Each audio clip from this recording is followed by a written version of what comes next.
dieu de la météo est avec moi. Il va encore faire moche sur tout le pays sauf au-dessus de ma tête. C'est génial. On va essayer un truc.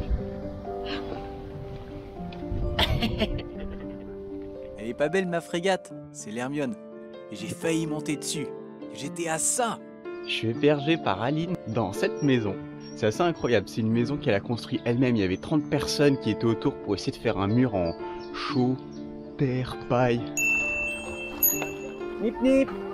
Merci. Allez, on arrête le piano et je vais vous montrer quelque chose de fou. Ici Charlie en direct du Mirador du Hellfest pour manger le premier déjeuner à Clisson. C'est forcément à vos risques et périls ce genre de conneries parce que on n'est pas forcément toujours censé grimper partout. Hein. On est quand même dans la tour du Mirador. Chut. En principe, les gens qui sont bourrés n'ont pas le droit de venir. C'est marqué en bas. Ne pas grimper. Je crois que c'est comme ça. Hein. Je suis pas trop métalleux, mais bon, c'est quand même vachement cool d'être ici.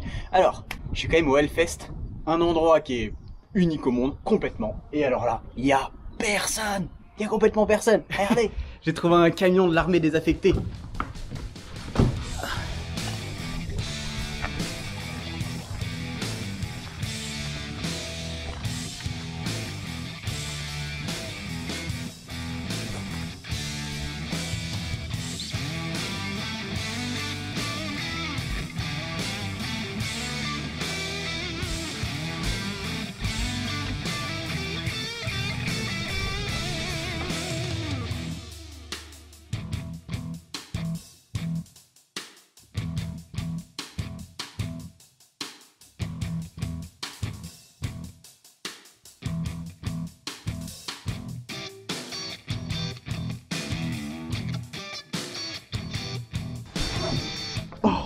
Oh, on est trop bien. On est trop bien. Ah mais c'est super calé comme endroit. Il y a un mec avec ses guitares, je sais pas du tout qui c'est.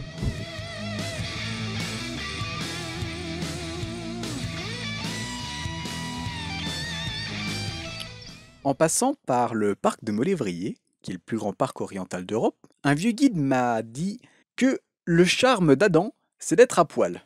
Et en fait, c'est un petit moyen mnémotechnique parce que le charme a des dents sur ses feuilles, tandis que le hêtre, lui, a des poils.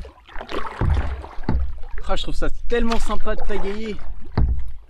Ça donne vraiment envie d'aller faire une descente de fleuve en kayak. Franchement, il m'en faut vraiment un comme ça. Je mets toutes mes affaires à l'intérieur. En plus, ça tiendrait. Ah non, c'est super cool. On va faire un petit 360. Mais oui, mes amis, c'est ça qui est bon. Bon. C'est peut-être pas conventionnel, mais ça marche. Mon déjeuner, en principe, c'était des clémentines. Sauf que j'ai des orties, des pissenlits et des pâquerettes. Et ça, c'est une superbe vinaigrette qu'on m'a donnée il y a 10 minutes. Bah, ça sent le sauvage. Hein.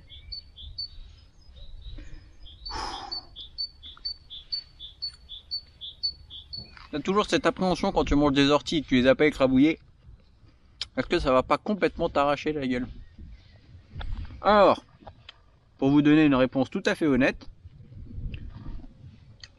je crois que maintenant ma bouche est habituée. Ouais, y a pas plus honnête. Mais je mange pas que ça, je mange aussi des crustacés. Là par exemple, j'ai appris à chasser le couteau.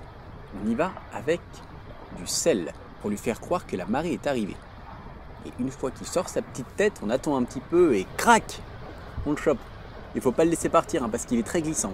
Hein. Ah, premier couteau de prix. Il se gonfle comme ça dans le sable, dans le fond. Et si on tire trop vite, bah ça le coupe. On n'arrive pas à l'avoir. Hop là. Bon, c'est pas tout ça, mais moi, je dois quand même reprendre ma route. Alors, si vous voulez en apprendre plus sur le marais Poitevin, c'est ici. Et sinon, pour suivre les aventures, c'est là. S'abonner, c'est en dessous. Bref, vous connaissez le truc. Je ferme la porte et j'y vais.